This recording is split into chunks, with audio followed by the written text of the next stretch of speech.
Here at the I.O.W Driving Academy, today we're going to be driving around some of the roads around the Penn Estate area in Newport. These roads are very challenging to students and new drivers in the fact that you've got a lot of conditions where you're going to be meeting oncoming traffic, where you're going to have to be considering your hold back positions, along with the fact that some of the roads around the Penn Estate area are one-way that become two-way and two-way that become one-way.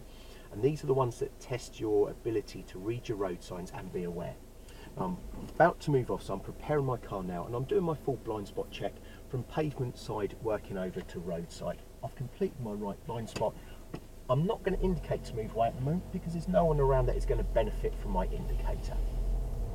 So along the road here, the first thing I'm doing is I'm scanning all the parked vehicles to see if there's any signs that people may be inside of them. I've got a good view to the end of the road. Now I'm out on the right hand side of the road down here due to the parked cars, but at the end of the road I must ensure that I get myself back to my side of the road. Now turning right, I'm checking my mirrors, inside and right mirror, and now I'm indicating. But I'm going to position myself over to the correct side of my lane. Now visibility out of the road is not great. I can see some vehicles parked on the right hand side. You're not going to be able to see these on the video, but they obscure the view up the road slightly. So I'm checking to my right, checking to my left, and I'm now using my clutch control to ease myself out. I've deemed that it's safe to go, and I'm going to take the immediate road on the left. So I'm indicating early, then turning into the road. Now as I'm turning into the road, I'm making an initial assessment of the road. Now even though all the cars are parked up on the right hand side, this is a two-way road. So I'm just again scanning the parked cars. Now to me it doesn't look like there is any signs of people in them. I'm looking underneath them to see if I can see maybe any children's feet, especially as it's a residential area and being the weekend, the chance of children as well. Now the maximum speed limit through Penn Estate is 20 miles an hour. But again, I'm just under that at the moment. Now to move out and around the parked vehicle, I'm checking my inside and right mirror. As I move out, I'm scanning the road ahead. Now from this point onwards, as I get over the brow of the hill, I can see that my giveaway lines are a double broken white line all the way across the road. Now I'm slowing down, and it was also written no entry. I'm going to be turning to the right, so I'm checking my inside and right mirror. I'm letting no woman walk with her child, not showing her that I'm getting too close, but I'm positioning my car fully on the right hand side of the road. Now this is the correct road positioning to emerge out of a no entry or a one-way road. Now again, I'm just watching the vehicle come up from the left, and again I'm scanning the parked cars and see if there's any movement. Now up the road slightly, there's a car with its boot up and people are loading.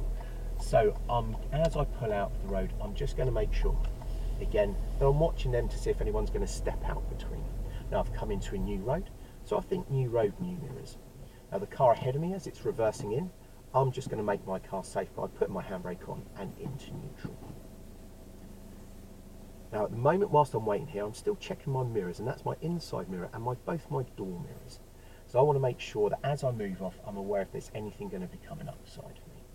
Now as the car's gone, it's quite a large vehicle, so it might want to do some form of adjustment. I've seen its wheels turn in. I'm just going to make sure I've got a signal from the chap who is driving it, and I'm moving off slowly. Again, checking all my mirrors as I move off.